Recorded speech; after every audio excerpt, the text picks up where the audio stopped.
Hell House LLC Lineage is the newest film in the Hell House horror film series, this time focusing on Vanessa Shepherd, who we all last saw in the third movie, but now she's being haunted by visions and recurring nightmares years after her near-death experience. She finds herself living in the town of Abaddon, unable to break free from its unexplainable hold on her.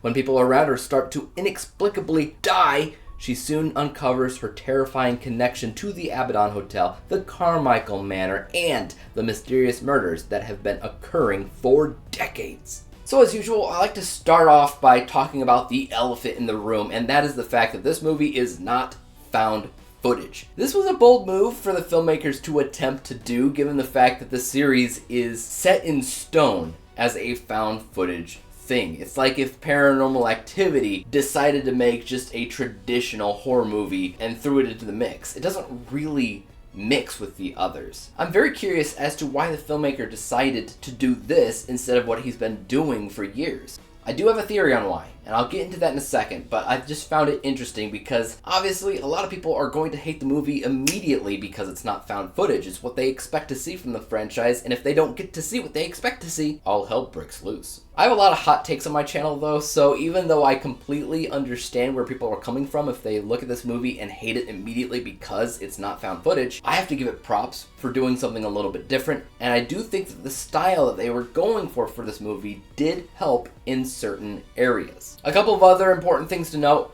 First of all, this is the longest movie out of the entire franchise. To me, that means that the director, the writer, the creator of the series had something to say about this movie specifically. In fact, there was a point, I don't know when he said this, but he did say that this was the final movie in the saga. Based off of how the movie ends, I don't think that that's accurate. And also based off of how the movie plays out from beginning to end, I wouldn't say that's entirely accurate because it's a little bit of a mess, but we'll get there. But there might be things here and there throughout the movie where it's like, yeah, this is a final piece of a puzzle. And the third important thing to note is that Vanessa, the character Vanessa, is back from the third movie. Now, the thing about that is I don't really care. Most of the characters throughout this entire series I've looked at as incredibly forgettable. The only characters that I personally remember when I think back to the Hell House LLC franchise are the clowns, obviously, and Russell for that stupid scar on his face that makes him look like a bad Bond villain. The human characters, the regular people characters,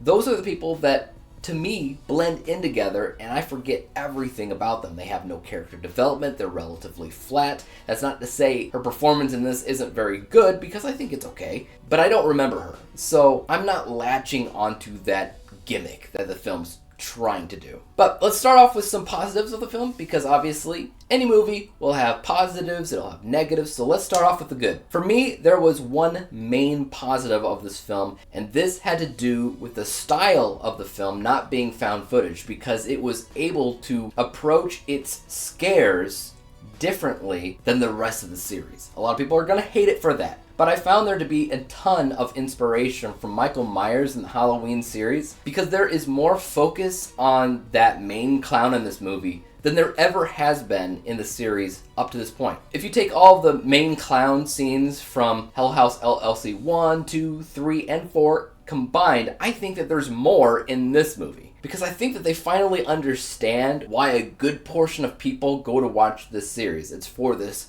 mysterious clown that barely moves but is very clearly stalking you everywhere you go. So you have Vanessa in this film going place to place, and it's hard not to realize what they do with this clown. Pretty much every scene that he's in, I really loved, and it was able to shoot his scenes very differently than the rest of the series, and in that way, I found it to actually be creepy, unnerving, and daunting, and all the words, right? Because one of my main complaints with the series thus far is there would be two types of scares. One would be when the clowns move, but you never actually saw them move, which I loved. And then the second one would be you actually did see them move, you saw them walk around, you saw them do this and that, and it was never scary because of that. A part of why it wasn't scary though was because in found footage format it looked silly. In this style though, in this cinematic format, I actually found it to be a lot more terrifying when you actually physically saw the clowns move. It worked for whatever reason in this style. But yeah, like I said, every scene that he is in is great. From the first scene that he shows up at the fair, to the second scene that he shows up in this guy's house, to the third scene where he's standing in somebody's garden outside of their house, to the fourth and fifth and sixth and whatever scene that he's in, it's really good. It turns the movie from found footage into kind of a slasher, to be honest with you. So let's go ahead and talk about those negatives for a second. So the focus on the clown, which on the surface is really cool, creepy, and unnerving, and all those words again, it doesn't make a lot of logical sense, especially if you start comparing to what it did in the previous films and why it did it and how it did it. It doesn't really make sense as to what's going on here. In the other movies, those clowns are mostly found in one location. They move around the house or the manor. In this movie, it basically is Michael Myers. So he is literally just stalking around this woman everywhere around town. And that was not very Hell House LLC, I would say. Another negative that I had with this film is exposition. This movie is deep in the lore, once again, so there's a ton of exposition where they say a lot of stuff without showing you anything. So not only does it have to back up everything that came before it in the series by saying this is where it began, this is what happened next, this is what happened after that, now it has to explain the why, right? Because it's the final movie, so they had to connect the dots between the Carmichael Manor and the Abaddon Hotel, which you saw glimpses of in the last movie, but they were really connecting dots here, and there was just a lot of talking. To the point of obscurity, to the point where I don't care anymore. The lore has always been way over the top for the series, way more than it ever needed to be. So a big portion of this movie, honestly, it's convoluted. The only way that this movie makes sense to you watching is if you are really brushed up and an expert on the lore of the franchise, because it kind of expects you to be when you watch it. And even though I watched all of these movies this month alone, I still find it incredibly difficult to grasp a majority of the lore. Another problem with the film is actually pretty simple. I think that it needed a little bit more levity. It doesn't feel like it has any levity whatsoever. Virtually any horror movie that you watch, including movies in this own franchise, there's usually some kind of levity in the beginning of the movie so that you can see when it shifts and it gets darker and it gets more dreadful. You need that contrast. Most horror films have that contrast. This movie opens up murky and dark and abysmal, and it just stays there. It is really hard to care about your characters when you never get to see them in a better light. My biggest complaint, though, probably has to do with the extra character. Now, you can even look at Vanessa as the extra character if you want, because somewhere around the halfway mark of the film, they introduce another character. I think her name was Alicia. Alicia actually brings forward a plot to the film. She's actually trying to do something. She has obstacles in her way. She has a natural progression of events. However, she waters down the plot because you're already trying to focus on Vanessa when Alicia comes around. I didn't like this. Each character on their own was fine, but it's almost like he was trying to throw in two different movies all at once, one on Vanessa and one on Alicia.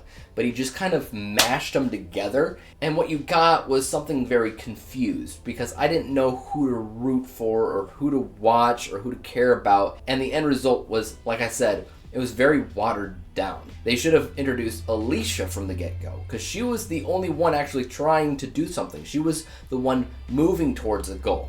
Vanessa, from the get-go, was always running away from whatever she was running away from. Narratively, we care about characters that are going towards something. So what are my final thoughts on Hell House LLC Lineage? Do I think it's the final film in the franchise? I think realistically it is not going to be the last movie. Based off of my experience watching it, the creator clearly has more stories to tell in this world. But if it is the last, I'm okay with that too, because honestly, I'm exhausted. I'm exhausted of trying to keep up with the lore. My end score for the film is 49 out of 100 possible stars. For me, that is a D letter grade. If I were to rank the entire series from worst to best, the worst would be the second movie. That is still the only movie that I've rated an F. I think it's something like 36 out of 100 possible stars. And then it would go to this movie, the fifth film, which has its moments. It does. It has a few ideas that I could definitely get behind, but it's really the exposition and extra character that I think really ruins the pacing and the flow of the film. The next movie, or I should say movies, are tied together. That is Hell House LLC 3 and Hell House LLC 4 at, I think, 53%? And the best, obviously, is the first movie at 61%. So none of the movies really ever screamed amazing to me. None of them really screamed rewatchable to me. I think that they're fine enough as a popcorn horror film that you can watch in the background while you do your chores around the house. It's nothing that you need to see. I've seen a million found footage films. A million. And I've never really understood why this series has gotten as many movies as it has. Usually when that happens, you're talking about an incredibly popular and oftentimes very good movie. And these were mediocre at best. But horror is subjective. Film in general is subjective. There is definitely a lot of fans for the franchise. So maybe if I see the series again later down the road, maybe I'll love it. You never really know. But guys, leave your thoughts about Hell House Lineage in the comment section down below. Do you think that this is the best of the franchise? Do you think it's the worst of the franchise? Do you think it's somewhere in the middle? Please let me know which one's your favorite. As for YouTube, you guys know what to do with the like, subscribe button, and bell to be notified when I come out with my next review, whenever and whatever that may be on. And until that day comes, peace out.